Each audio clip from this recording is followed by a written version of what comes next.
So, how's it going, boys? Hopefully you are well. So, in this one, I just want to get into this bass that I made from a Nasko preset pack. So, I don't do this super often, but sometimes happy accidents do happen. I believe I was just struggling to find something like new to make, and I decided, okay, well, I have all these preset packs and I might as well use them for something. So I went into this preset pack and tried to kind of look at what Nasko does for his basses and see what I can take from it and what I can learn from it. And then I ended up just kind of fucking around with this bass. I'll show you what it sounds like, and then I'll compare it to what I made. So this is what it sounds like. I'm going to put it in what I used for my track. So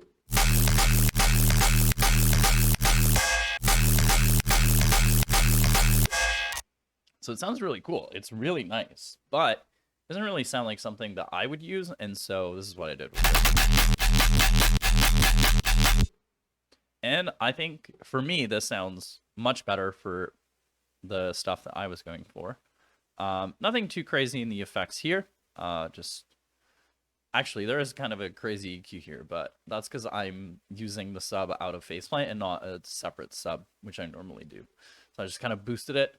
Might lower it a bit because it is a bit intense, but I think we'll see. We'll see. This track is still a bit of a work in progress, so some final decisions have to be made.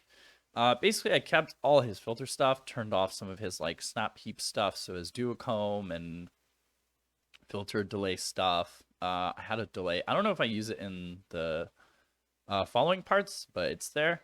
And then I have a combs filter, stereo plus 64. I use a lot of 64 to 65 hertz. I find that sounds pretty good. And then classic old me, Faturator, super great. Love it. Never going to stop using it. I do use a lot of distortion, though, nowadays, too. I've kind of moved away from Faturator somewhat, but I'm still hard buying Faturator. So here we have a resonator, which is, again, one of my favorite effects by Kilohertz, and it is great. I can play you just the like top end, which sounds kind of weird, but in context with the sub, it sounds sick. It's really thin, right?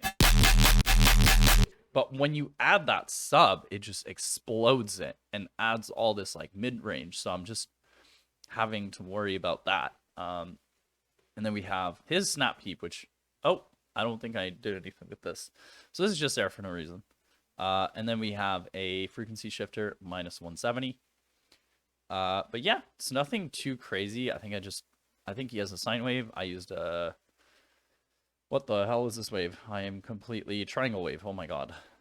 That hurt my brain. I don't even know if that's the right wave. Anyways, and then I changed the wavetable position and changed this to square wave and FM'd it. Probably the FM is like a bit different. I think I'm automating the FM with this LFO too. Yes, I am.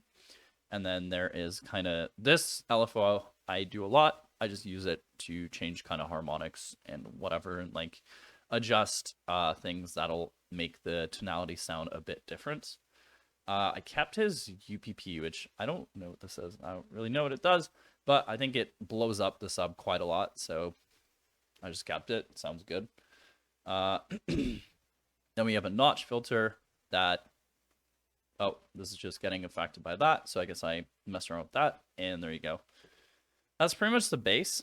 I think it sounds really good in context, but I really just want to showcase how you can use other people's ideas and build upon them to make your own ideas. And I think that's super useful, especially when you're sound designing, because, I mean, when you have access to presets by people like Nasko or Must Die, because Must Die made a sample pack for the Crisis album he did, I believe like a year, maybe a year and a half ago, which I still really like.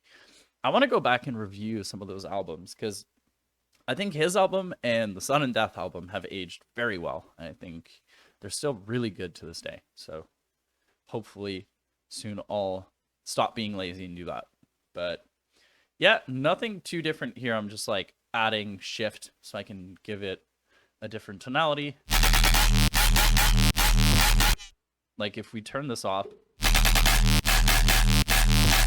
sounds good, not as good. I don't think I'm doing too much else. Frequency shifter is still the same. Comb's still the same.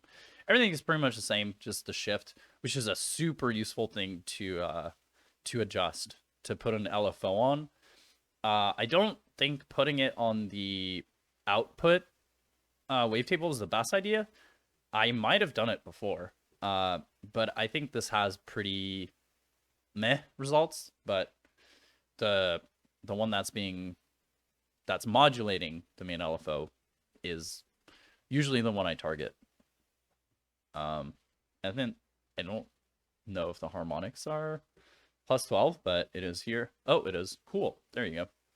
But yeah, anyways, just kind of a quick video just to show you that sometimes using other people's ideas to build your own ideas is a shortcut to some really good results. So yeah, I hope you enjoy, and I hope that this is useful. See ya.